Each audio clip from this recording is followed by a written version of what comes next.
Halo sobat, kembali lagi di channel Juara Donghua. Kali ini admin akan melanjutkan lagi alur cerita Battle Through the Heavens chapter terbaru. Oke, tanpa berlama-lama langsung saja kita gas ke alurnya. Di seluruh dunia dewa kuno, nampak seperti ada keheningan yang mengerikan, tetapi yang membuat Xiaoyan sedikit senang adalah setidaknya tidak ada bau darah yang tercium di hidungnya, dan jika melihat sekeliling, Xiaoyan pun juga tidak melihat satupun mayat di situ. Ini menunjukkan bahwa dunia para dewa kuno tidak dibantai dengan kematian. Tetapi sepertinya seluruh orang di situ telah pindah dan semua meninggalkan alam dewa kuno. Lihatlah sekeliling, lihat apakah ada yang aneh. Suara Xiaoyan pun terdengar. Bahkan jika ada ratusan angka yang keluar, Xiaoyan pun masih mencari. Apakah masih ada angka di dunia dewa kuno yang kosong? Xiaoyan lalu datang ke aula utama di atas, dan saat ia berjalan ke aula, ada gambar di depannya yang membuatnya sedikit terharu. Bekas pavilion Qianji ini dipenuhi dengan potret dirinya tanpa terkecuali. Semua potretnya adalah gambar Xiaoyan dengan ekspresi berbeda. Terlihat ada beberapa pakaian yang bahkan belum pernah dipakai Xiaoyan seperti jubah, selendang, lalu semuanya tampak hanya khayalan. Di seluruh aula dipenuhi dengan potret, dan semuanya adalah potret Xiaoyan. Mungkin ada sekitar ratusan jumlahnya, dan setiap lukisan dilukis dengan indah dan penuh pesona.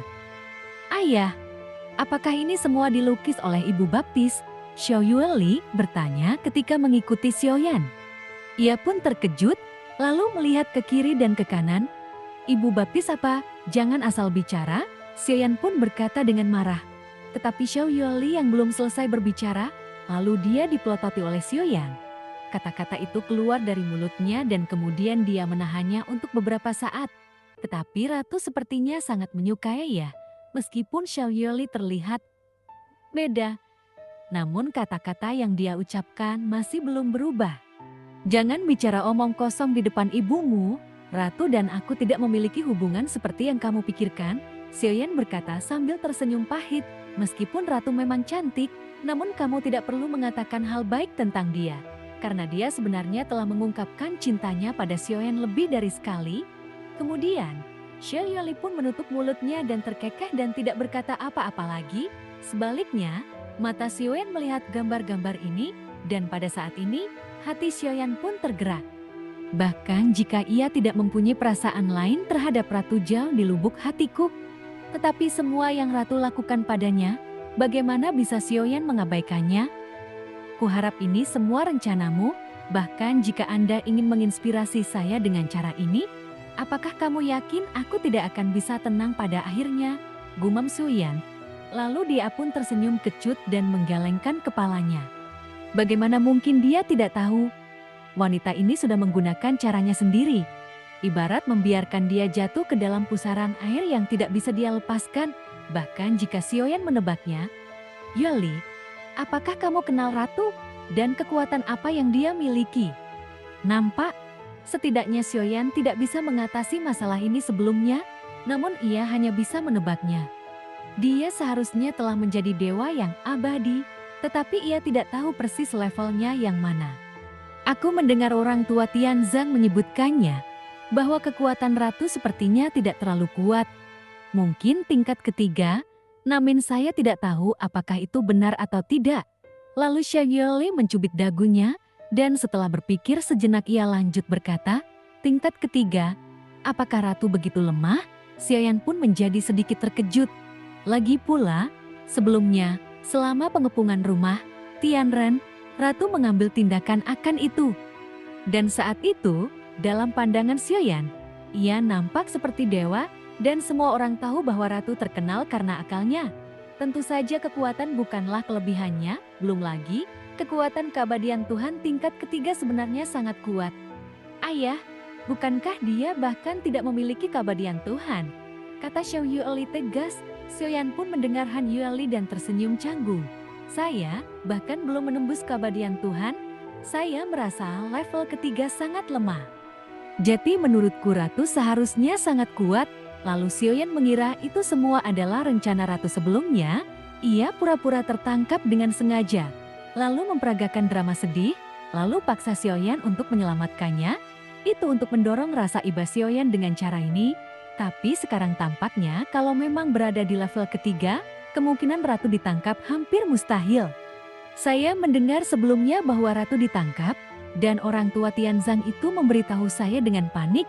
Tapi malah kali ini Pak Tua Tianzang itu juga menghilang. Ini adalah pertama kalinya orang tua Tianzang hilang. Meskipun Xiao Yueli memanggil Raja Tianzang dengan santai, tetapi faktanya, kekhawatiran di matanya adalah nyata. Ayah, mungkinkah mereka bekerja sama untuk menipu kita?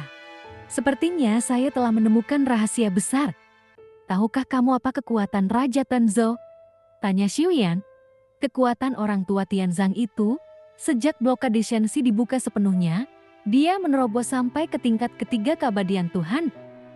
Dia sudah menyentuh level keempat, namun orang tua itu suka berbohong kepada orang lain. Saya tidak tahu apakah itu benar. Xiao Yueli berkata mengangkat bahunya. Penguncian penuh, terlihat.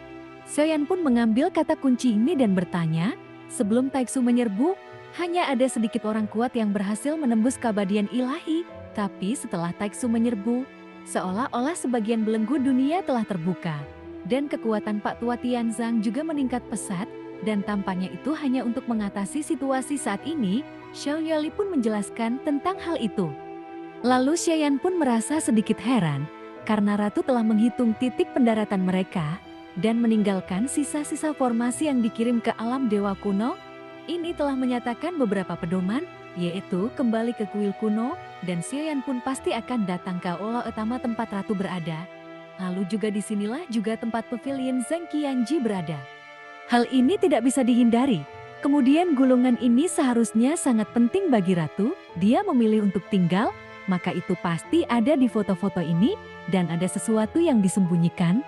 Ayah, ada kata-kata di sini, tampaknya telah ditinggalkan oleh Ratu.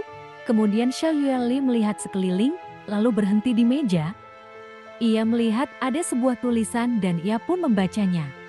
Xiaoyan, ketika kamu datang ke sini, alam dewa kuno seharusnya sudah tidak ada lagi, tapi Anda tidak perlu khawatir, semuanya bersifat sementara.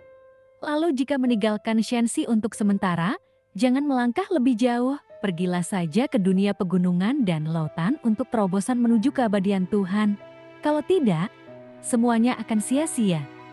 Jadi jangan terlalu mengkhawatirkanku, karena Taixu tidak berani melakukan apapun padaku, dan paling-paling, saya akan diintimidasi saja. Lagi pula, tidak ada seorang pun di dunia ini yang mencintaiku lagi, jadi saya tidak peduli dengan kematian. Dan arti dari bagian ini mungkin sama dengan arti dari Sleep Juk sebelumnya. Terlihat, Ratu pun menyarankan Xiaoyan untuk meninggalkan Shenxi. Namun apakah benar-benar direkomendasikan? Dua kalimat terakhir mengungkapkan niat Ratu. Wanita yang sangat menarik, saat ini kekuatannya memang tidak cukup. Jika memang ada Cu Cintai yang berdiri di depannya untuk menghalanginya, ini sangat sulit. Tetapi jika Cu Cintai dapat bekerja sama, Anda mungkin tidak bisa memaksakan diri masuk ke Taixu, dan peta bintang spesifik telah diberikan kepada saya. Tampaknya dia sudah menyiapkan rencana yang sempurna. Segera, Xiaoyan melangkah mundur dan mencapai pintu aula. Lalu terlihat, lukisannya digantung di seluruh aula. Kemudian dia dapat menemukan bahwa posisi gulungan berada dalam urutan tertentu. Ini bukanlah suatu pengaturan yang acak, tapi itu ada artinya. Ini seharusnya menjadi peta bintang dan lokasinya, lalu itu seharusnya menjadi arah Taixu, gumam Xiaoyan. Hanya saja peta bintang itu tidak penting, Ratu mungkin bisa menghitung banyak hal, namun ada beberapa variabel yang tidak dapat dia pertanggungjawabkan. Itulah Cu Cintai yang berbalik melawannya.